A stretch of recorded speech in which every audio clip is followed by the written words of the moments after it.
আসসালামু আলাইকুম। এখন শুনবেন সংবাদ শিরোনাম।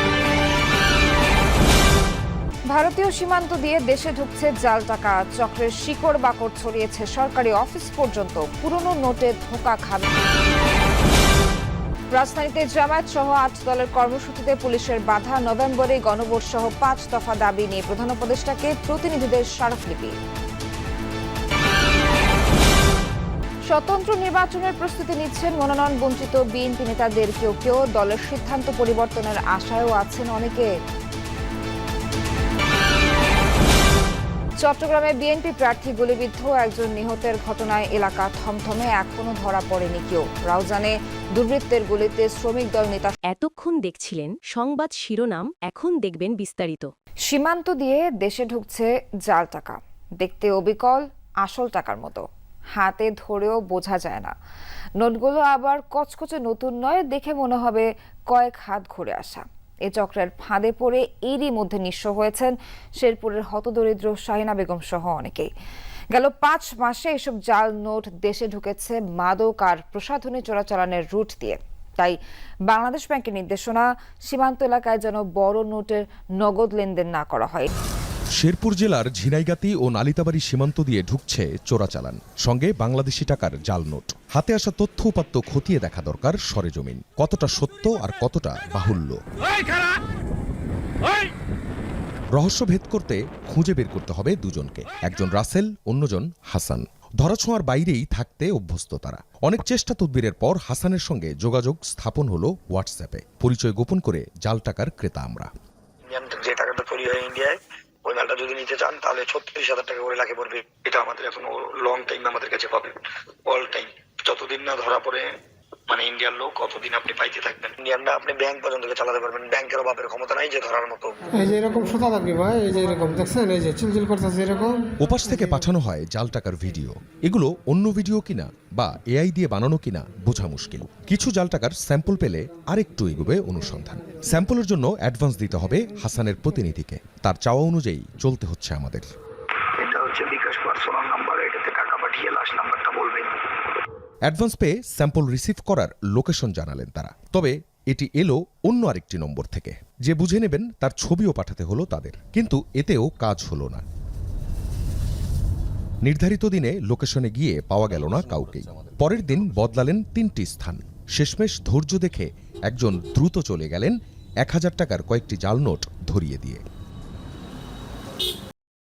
৮ দফা দাবিতে প্রধান উপদেষ্টাকে স্মারকলিপি দিয়েছেন জামায়াত সহ ৮ দলের প্রতিনিধিরা। দুপুরে যমুনায় গেলে তাদের কাছ থেকে স্মারকলিপি গ্রহণ করেন উপদেষ্টা আদিলুর রহমান। এর আগে সংক্ষিপ্ত সমাবেশে জামায়াতের নায়েবে আমির ডক্টর সৈয়দ আব্দুল্লাহ মোহাম্মদ তাহের আগামী ১১ নভেম্বর চলো চলো ঢাকা চলো কর্মসূচির ঘোষণা দেন। সকালে শাপলা চত্বরে জড়ো হন জামায়াত ইসলামী আন্দোলন, খেলাফত মজলিস, বাংলাদেশ খেলাফত মজলিস, বাংলাদেশ নিজামে ইসলাম পার্টি, জাতীয় গণতান্ত্রিক পার্টি, জাকপা ও বাংলাদেশ ডেভেলপমেন্ট পার্টির নেতাকর্মীরা। সেখান থেকে পদযাত্রা নিয়ে পল্টনে গিয়ে সংক্ষিপ্ত সমাবেশ করেন তারা। এরপর নেতাকর্মীদের মিছিল রাজধানীর মৎস্য ভবনের সামনে পৌঁছালে বাধা দেয় পুলিশ। সেখান থেকে ৮টি দলের প্রতিনিধিরা যান যমুনায়। জামায়াত সহ দলগুলো নভেম্বরে গণভোট ও অবিলম্বে জুলাই সনদ বাস্তবায়নের আদেশ, পিআর পদ্ধতি চালু সহ ৫ দফা দাবি জানিয়েছে। ১১ তারিখে এই রাজনৈতিক এই ৮টি শীর্ষ দলের উদ্যোগে রাজধানী ঢাকায় একটি মহা সমাবেশের।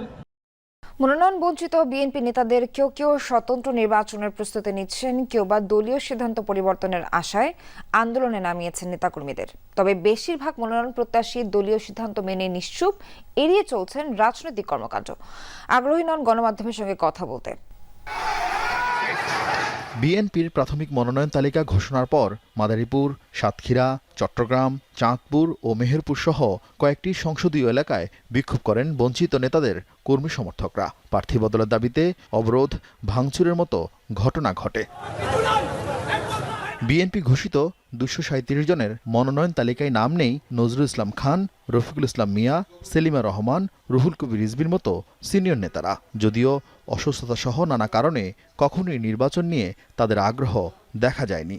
তবে নির্বাচনের প্রস্তুতি থাকলেও তালিকায় নেই ভাইস চেয়ারম্যান আসাদুজ্জামান রিপন, শামসুজ্জামান দুদু, উপদেষ্টা আব্দুস সালাম, আসলাম চৌধুরী, আমিনুর রশিদ ইয়াসিন, মোয়াজ্জেম হোসেন আলাল, যুগ্ম মহাসচিব হাবিবুন নবী খান সোহেল, আলোচিত নেত্রী রুমিন ফারহানা। জনগণের ফালস কোন দিকে আছে সেটাই মূল্যায়ন করবে। বাদ পড়া নেতাদের একজন চেয়ারপারসন উপদেষ্টা চট্টগ্রামের আসলাম চৌধুরী, যার জন্য ঢাকা চট্টগ্রাম মহাসড়ক অবরোধ করেন সমর্থকরা। নির্বাচনে আমি অবশ্যই অংশগ্রহণ করব, যদি ত্রয়োদশ নির্বাচনে, জাতীয় সংসদ নির্বাচনে। সীতাকুণ্ডের জনগণ যেহেতু আমার সাথে আছে, তো সেজন্য আমি বিশ্বাস করি যে জনগণের প্রতি সবার সম্মান থাকবে এবং সেই হিসাবে মনোনয়নও কোনো বিষয় বলে আমি মনে করি না। শুধু সিনিয়র নেতা নয়, অন্তত 7 থেকে 10টি আসনে মনোনয়ন বঞ্চিত হয়েছেন দৃশ্যপটে থাকা অনেক নেতাও। মিত্রদের সাথে আসন সমঝোতায় কপাল পুড়েছে অনেকের। এই নির্বাচনের পরে তো মেয়র নির্বাচন আছে, উপজেলা নির্বাচন আছে, বিভিন্ন কিছু আছে, এগুলোর মধ্যেও তো অনেককে নিয়ে আসা সম্ভব হবে। নিশ্চয়ই ভারপ্রাপ্ত চেয়ারম্যানের চিন্তায় আমি আছি, দেখা যাক, উনি অবশ্যই কিছু না কিছু একটা করবেন। এছাড়া এক পরিবারের এক আসন নীতির কারণে বাদ পড়েছেন আফরোজা আব্বাস, হাসিনা আহমেদ, সৈয়দা আসিফা। চট্টগ্রামের বায়েজিদ বোস্তামি এলাকায় গণসংযোগের সময় গুলিবিদ্ধ বিএনপি মনোনীত প্রার্থী এরশাদ উল্লাহর পরিস্থিতি স্থিতিশীল হয়েছে।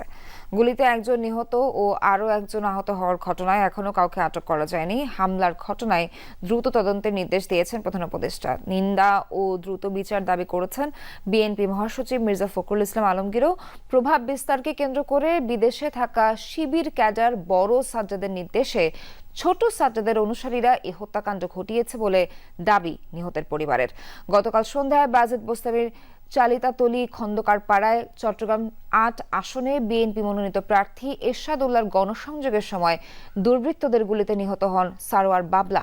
গুলিবিদ্ধ হন এরশাদ উল্লাহ। নিহত সারোয়ার ও অভিযুক্ত বড় ও ছোট সাজ্জাদ 3 জনের নামেই একাধিক মামলা রয়েছে বলে জানিয়েছে সিএমপি। 2004 সাল থেকে বিদেশে পলাতক আলোচিত 8 মার্ডারের আসামি বড় সাজ্জাদ চলতি বছরের 15 মার্চ ঢাকার বসুন্ধরা শপিং মল থেকে গ্রেফতার হয় তার অনুসারী ছোট সাজ্জাদ। জড়িতদের শনাক্তেই পুলিশ এরই মধ্যে মাঠে কাজ করছে। আমরা দেখেছি কিছুক্ষণ আগে, অর্থাৎ এখন থেকে প্রায় আধা ঘন্টা আগে এখানে আসেন ডিসি সহ পুলিশের ঊর্ধ্বতন যারা কর্মকর্তা রয়েছেন, তারা এখানে এসে ঘটনাস্থল পরিদর্শন করেন।